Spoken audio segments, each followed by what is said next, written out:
भूर्भुवः स्वः तत्सवितुर्वरेण्यं भर्गो देवस्य धीमहि धियो यो नः प्रचोदयात्।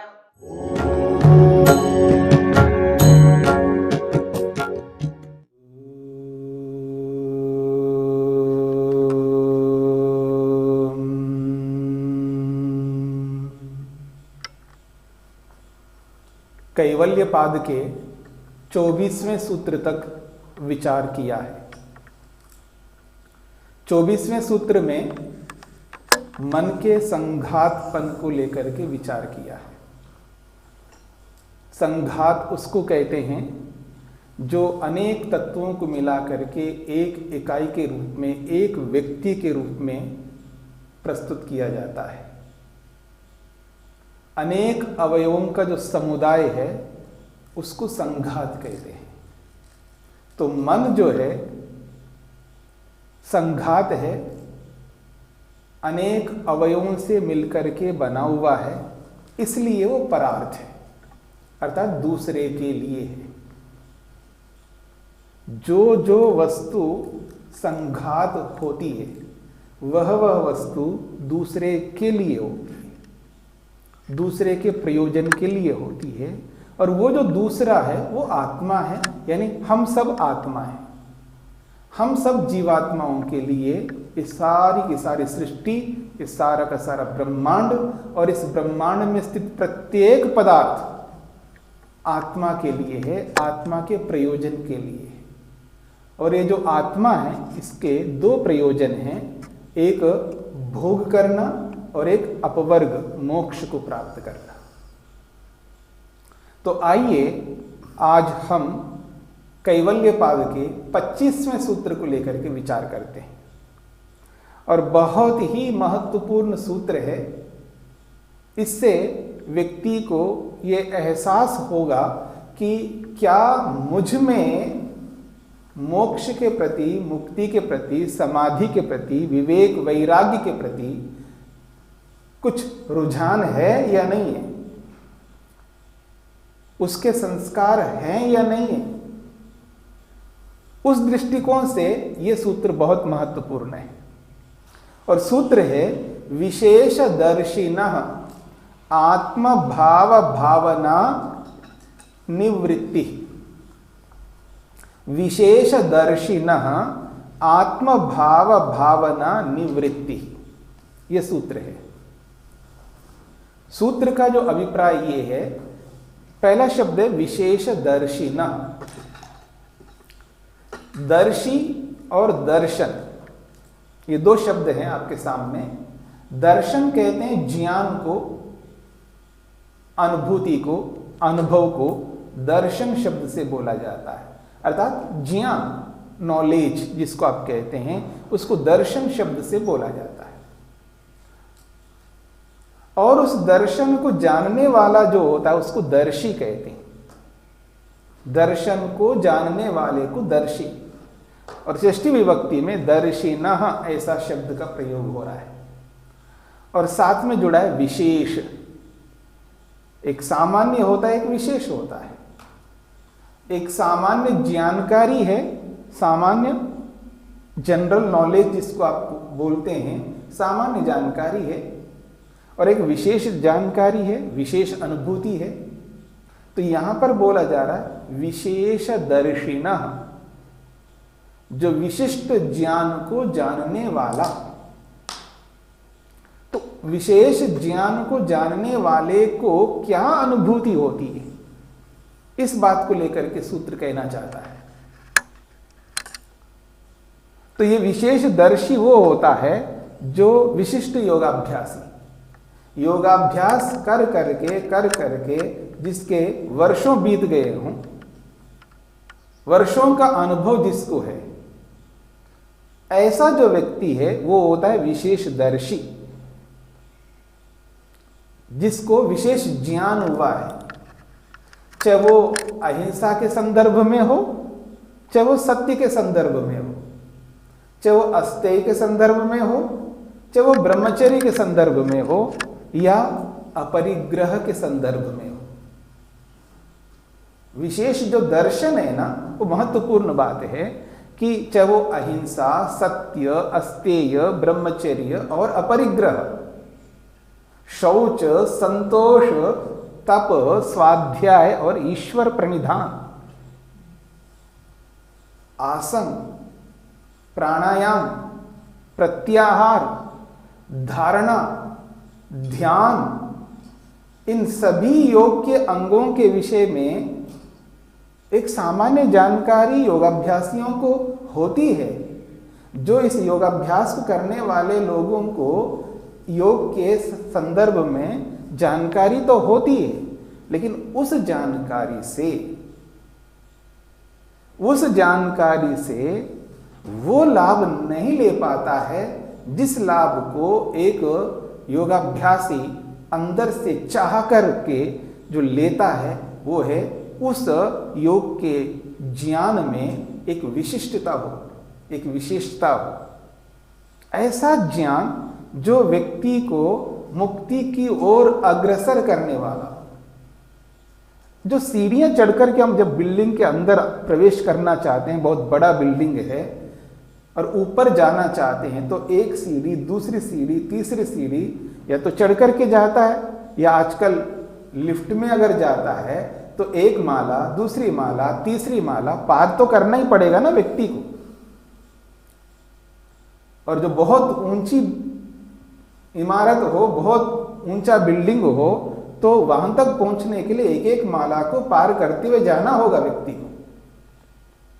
तो इस योगाभ्यास के क्षेत्र में भी ऐसा ही है। तो इस सामान्य जानकारी के साथ साथ में यदि वो व्यक्ति विशिष्ट ज्ञान को अपने अंदर स्थान नहीं देता है, वो इस योग में आगे बढ़ नहीं सकता। इसलिए यहां पर बोला जा रहा है विशेष दर्शिनः, जिसको विशेष अनुभूति हो रही हो, विशेष जानकारी जिसको मिल रही हो, वो व्यक्ति यहां पर कुछ विशिष्ट उपलब्धि को कर सकता है। उसी को ध्यान में रख करके ये बात कही जा रही है विशेष दर्शिनः। और ये जो विशेष ज्ञान है वो है क्या योगाभ्यास में, जिसको विशिष्टता के नाम से बोला जा रहा है, तो वो है आत्मभाव और प्रकृति भाव। यानी आत्मा का जो स्वरूप है वो एक है और एक जड़ वस्तु का सत्व रज तम का दूसरा स्वरूप है। तो एक प्रकृति का भाव है और एक आत्मा का भाव है, और इन दोनों के भावों को पृथक पृथक अनुभव करने वाला जो ज्ञान है उसको कहते हैं विवेक ख्याति, जिसका नाम दिया है विवेक दर्शन। तो वो जो विवेक दर्शन है, वो जो विवेक है, जिसका नाम यहां पर दिया गया है कि सत्व पुरुष अन्यता ख्याति। सत्व पुरुष अन्यता ख्याति। सत्व सत्वर स्तंभ का प्रतीक है, प्रकृति का प्रतीक है, पुरुष आत्मा का प्रतीक है, और इन दोनों का अन्यता ख्याति, इन दोनों को भिन्न करने का जो ज्ञान है उसी का नाम है विवेक। उस विवेक ज्ञान से युक्त जो व्यक्ति है उसको कहते हैं विशेष दर्शी। और उस विशेष दर्शी वाले को ध्यान में रख करके यहां पर बोला जा रहा है षष्ठी विभक्ति में, तो विशेष दर्शिनः।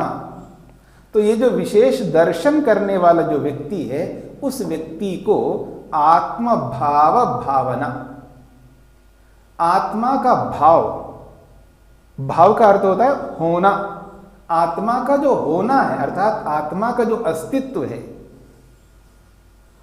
आत्मा का जो एग्जिस्टेंस है, यह है आत्मभाव। और उस आत्मभाव की जो भावना है, उस आत्मा के अस्तित्व का जो बोध है, ज्ञान है, उसको यहां पर भावना शब्द से बोला जा रहा है। ये जो भाव उभरते हैं मन के अंदर किसी भी वस्तु के संदर्भ में, जैसे अलग अलग जड़ पदार्थों को हम देखते हैं संसार में, और उस वस्तु के संदर्भ में जो भी भावना हमारे मन में उत्पन्न होती है ये उपयोगी है, ये अनुपयोगी है, ये ग्राह्य है, ये अग्राह्य है, ये ग्रहण करने योग्य है या नहीं है, इससे सुख मिलेगा या नहीं मिलेगा, ये दुखदाई है अथवा नहीं है। यदि दुखदाई है तो कितनी मात्रा में दुख देने वाली है ये, सुखदाई है तो कितनी मात्रा में सुख देने वाली वस्तु ये। तो ये जितने भी भाव उत्पन्न होते हैं किसी भी वस्तु के बारे में, वो है यहां भावना शब्द से बोला जा रहा है। वो एक प्रकार से ज्ञान है, वो बोध है उस वस्तु के संदर्भ में, और वही बोध यहां पर आत्मबोध के बारे में बोला जा रहा है। तो आत्मबोध है यहां पर, भावना शब्द से आत्म भावना भी कह सकते हैं, यानी आत्मबोध, आत्मज्ञान, आत्मा के होने का जो बोध है, वो जो बोध है वो कैसा बोध है, आखिर आत्मा है या नहीं है। हाँ है, इसका मतलब पहले था तभी तो आज है।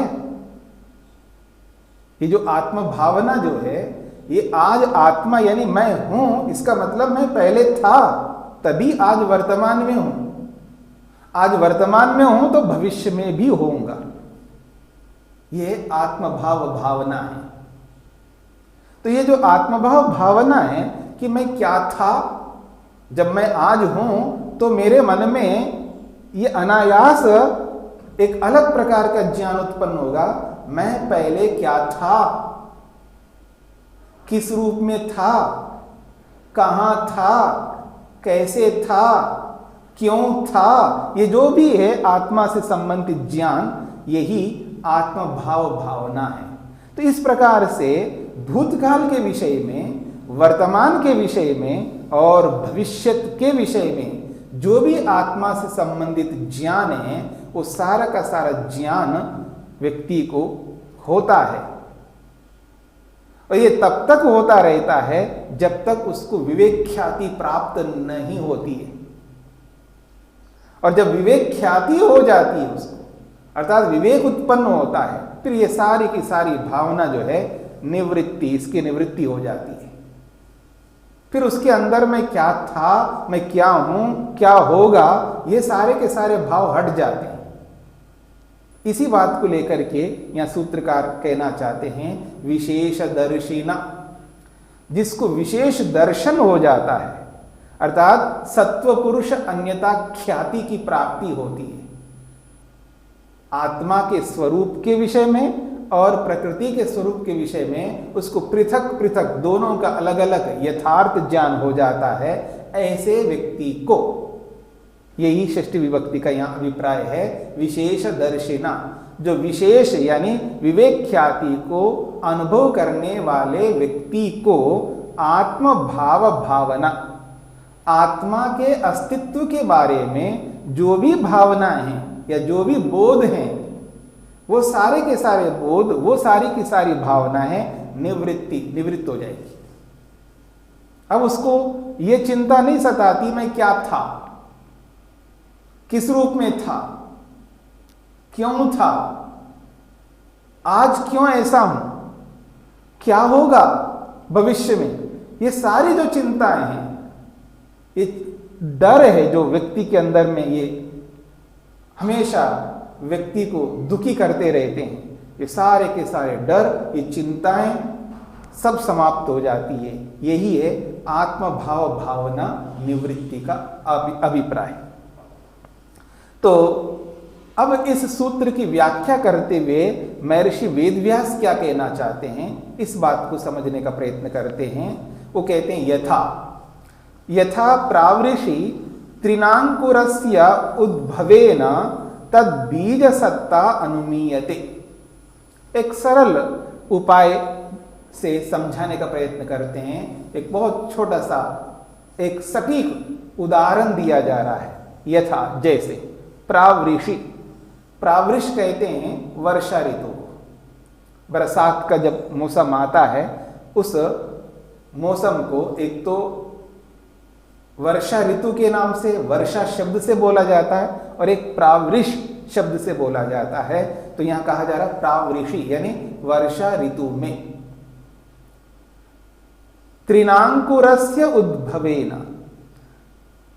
वो कहते हैं जब तृण का अर्थ होता है घास, जैसे बरसात होती है तो जमीन जो है खाली दिखाई दे रहा है, बंजर सा दिखाई दे रहा है, यानी कुछ नहीं हो रहा है ऐसा दिखाई देता है, बिल्कुल मिट्टी मिट्टी दिखाई दे रही होती है। और जब आप देखते हैं गर्मियों के मौसम में धूल उड़ रहा होता है वहां पर, ऐसा लगता नहीं है या कुछ ऐसा कुछ हो भी सकता है, लेकिन जैसे ही बरसात हो जाती है और उसी मिट्टी जो धूल के रूप में उड़ रही थी वो मिट्टी, अब वो धूल भी नहीं उड़ेगा, वो बंजर से दिखने वाला वो जो है वो स्थिति नहीं रहेगी, वो धरती जो है बिल्कुल ऐसी बन जाती है। फिर वहां पर अंकुर उत्पन्न हो जाते हैं, अंकुर निकलते जाते हैं घास के, फिर कुछ ही दिनों में आप देखेंगे वहां घास होने लगता है पूरा।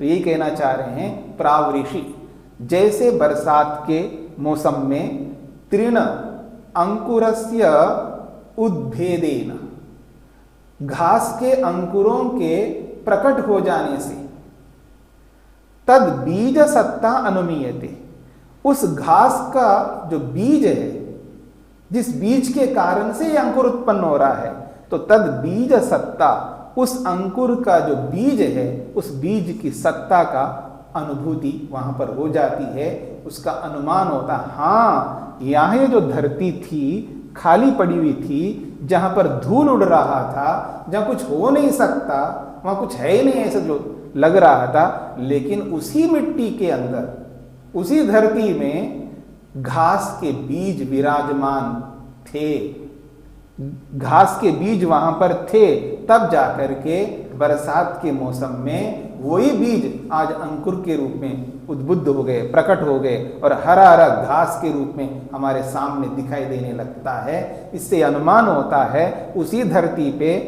उस घास के बीज विराजमान थे, वहां विद्यमान थे। जैसे उस घास के बीज वहां पर विराजमान थे, वैसे ही बीज हमारे जीवन में, हम सब मनुष्यों के जीवन में इसी प्रकार के कुछ बीज हो सकते हैं, उसकी चर्चा कर रहे हैं। जैसे घास के बीज वहां पर हमको है ऐसा अनुमान होता है, तथा ठीक उसी प्रकार से मोक्ष मार्ग श्रवणेन यस्य रोम अर्ष अश्रुपातो दृश्येते तत्र अपि अस्ति विशेष दर्शन बीजम अपवर्ग भागीयम कर्म भी निवर्तितम इति अपि अनुमीयते। वो कहते हैं जैसे घास के संदर्भ में बात कही है, तथा उसी प्रकार से मोक्ष मार्ग श्रवणेन, जहां कहीं पर भी, क्योंकि हम भारत में रहते हैं और अलग अलग यहां पर साधु संत प्रवक्ता उपदेशक बहुत रहते हैं। आप देखेंगे पूरे भारत में कहीं ना कहीं ऐसा स्थान आपको खाली नहीं मिलेगा कि पूरे भारत भर में कहीं उपदेश नहीं हो रहा हो किसी दिन। हर रोज किसी न किसी दिशा में, किसी न किसी प्रांत में, किसी न किसी नगर में, किसी न किसी गांव में, किसी न किसी सभा में आपको ये उपदेश होता हुआ आपको जरूर नजर आएगा। तो कहा जा रहा है मोक्ष मार्ग श्रवणेन, कोई कोई प्रवक्ता, कोई कोई साधु, कोई कोई पुरोहित इन बातों को लेकर के मुक्ति के विषय में, मोक्ष के विषय में सुनाते ही रहते हैं। जब कोई भी प्रवक्ता मोक्ष मार्ग को लेकर के, मुक्ति को लेकर के, समाधि को लेकर के जब अपना उपदेश प्रारंभ करता है और उस उपदेश को श्रोता लोग सुन रहे होते हैं, उस स्थिति को ध्यान में रख करके बोला जा रहा है मोक्ष मार्ग श्रवणेन। उस मोक्ष मार्ग को अगर सुन लेने से यस्य, जिस किसी भी व्यक्ति के मन में रोमहर्ष, उसके पूरे शरीर के अंदर रोमांच होने लगता है, उसके रोंगटे खड़े होते हैं, उसका शरीर जो है एकदम जिसको कहते हैं ना, जैसे किसी बैटरी को हम चार्ज कर देते हैं, ऐसे शरीर के अंदर चार्ज होने लगता है, एकदम स्फूर्तिला होने लगता है शरीर, और शरीर के अंदर एक उत्साह उत्पन्न होता है, एक उमंग उत्पन्न होता है, एक उत्कंठा जागृत होती है व्यक्ति के अंदर, एकदम शरीर सावधान हो जाता है। कब? जब मोक्ष के संदर्भ में जब कोई प्रवचन हो रहा हो, तो रोमहर्ष हो रहा हो, रोमांच हो रहा हो, रोंगटे खड़े हो रहे हो, और कुछ ऐसी भी बातें होती है विवेक को लेकर के, वैराग्य को लेकर के और त्याग भावना को लेकर के, उस स्थिति में अश्रुपात भी होने लगते हैं। किसी किसी के आंखों में से अश्रु निकलने लगते हैं, अश्रु बहने लगते हैं, और उससे वो तल्लीन हो जाता है, उसमें वो व्यक्ति खो जाता है। तो जब किसी के आंखों में अश्रुपात हो रहा हो, मोक्ष मार्ग को सुनते हुए, मोक्ष के बारे में सुनते हुए, और जिसके रोंगटे खड़े हो रहे हों, तो समझ लेना है तत्र अपि अस्ति विशेष दर्शन बीजम। उस व्यक्ति के जीवन में भी विशेष दर्शन का बीज वहां पर विराजमान है।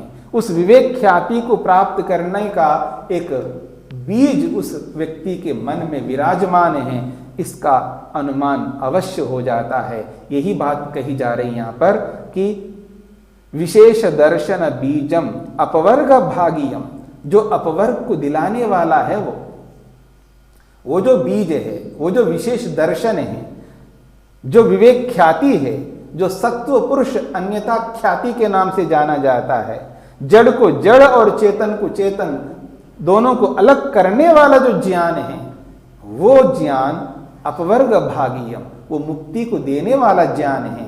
और कहा जा रहा है कर्म भी निर्वर्तितम, ये ज्ञान ऐसे किसी को नहीं होता, ऐसे नहीं मिल सकता। जैसे बोलते ना विरासत से इसको मिल गए जी धन, इसने कोई मेहनत नहीं किया है, तो बाप दादाओं ने इकट्ठा किया है, पिता ने इकट्ठा किया है, और विरासत से उसको मिल गया ये धन, ये मकान उसको मिल गए, ये जमीन उसको मिल गई है, ये सारी संपत्तियां उसको मिल गई है। विरासत से जैसे ये संपत्तियां मिलती है, भौतिक ऐश्वर्य प्राप्त होता है, पर ये ऐसा ऐश्वर्य नहीं है। ऐश्वर्य तो दो प्रकार का है, जैसे ये भौतिक ऐश्वर्य है, वैसे ही आध्यात्मिक ऐश्वर्य है। और जो आध्यात्मिक ऐश्वर्य है, वो कोई बाप दादा से नहीं मिल सकता, वो स्वयं के अपने कर्मों के कारण से प्राप्त होगा। यदि हमने पिछले जन्म में कुछ ऐसे कर्म किए, या तो उन कर्मों को लेकर के उसका जो फल है, उसका जो प्रारब्ध मिलता है, उस प्रारब्ध को लेकर के आते हैं, उन संस्कारों को लेकर के आते हैं, अथवा इसी जन्म में जब मेहनत करते हैं, पुरुषार्थ करते हैं, और वो पुरुषार्थ तो है क्या, वही तो कर्म है। प्रारब्ध कहो या पुरुषार्थ कहो, ये पुरुषार्थ अपने आप में कुछ नहीं है, पुरुषार्थ इट मीन्स कर्म है और कुछ नहीं। प्रारब्ध का मतलब कर्म है। जो पिछले जन्मों के कर्मों को कहो तो कहा इसके कर्म ऐसे थे, अर्थात इसका प्रारब्ध ऐसा था, इसका ये मतलब है। इसका प्रारब्ध ऐसा था, इसका अभिप्राय ये है इसके कर्म ऐसे थे। कर्म कहो प्रारब्ध कहो एक ही बात है, पुरुषार्थ कहो और कर्म कहो एक ही बात है। बस अंतर इतना है, वर्तमान में जब कर्म किए जाते हैं, क्योंकि वर्तमान काल में किए जा रहे होते हैं, इसलिए उसको पुरुषार्थ शब्द से बोला जाता है। और वही कर्म जो भूतकाल में किए थे, तो भूतकाल के कर्मों को प्रारब्ध कहा जाता है। बस इतना अंतर है। तो ये कहा जा रहा है ये जो विशेष दर्शन है, विशेष अनुभूति है, जिसके कारण से मोक्ष अपवर्ग प्राप्त होता है, वो कर्म भी निर्वर्तितम, वो कर्मों से उत्पन्न होता है। यदि हम ऐसे कर्म किए हों पिछले जन्म में, तो वो विवेक ख्याति के जो संस्कार है वो हमारे मन के अंदर होंगे। अथवा इस जन्म में, वर्तमान जन्म में हमने ऐसे कुछ कर्म किए हों जिन कर्मों के कारण से आज हमारे मन के अंदर वो विशेष दर्शन उत्पन्न होगा, जो कि अपवर्ग को, मुक्ति को, मोक्ष को दिलाने वाला होगा। यही कहना चाहते हैं। तो ये जो विशेष दर्शन है, उसके अपने कर्मों से उत्पन्न होने वाला ज्ञान है, और कहीं से ऐसा आएगा नहीं। किसी के द्वारा हमें प्राप्त हो गया हो ऐसा ज्ञान वो नहीं होता है, अपने ही कर्मों से उत्पन्न होने वाला ज्ञान है। यही बात कही जा रही है कि ये जो विशेष दर्शन है, जो विवेक ख्याति के नाम से बोला जाता है, जड़ को जड़ मानना और चेतन को चेतन मानना इतना साधारण नहीं है। शब्दों में तो बहुत साधारण है, लेकिन क्रियात्मक रूप में, प्रैक्टिकल में, आप जब प्रैक्टिकली जब व्यवहार में व्यक्ति निकलता है व्यवहार करने के लिए, वही व्यवहार बता देगा कि क्या मैं जड़ को जड़ मान रहा हूं, चेतन को चेतन मान रहा हूं, अथवा जड़ को चेतन, चेतन को जड़ मान रहा हूं। तो उसके व्यवहार से ही पता चलेगा। तो यही विशेष दर्शन ही है। यहां पर इस बात को हमें समझना है।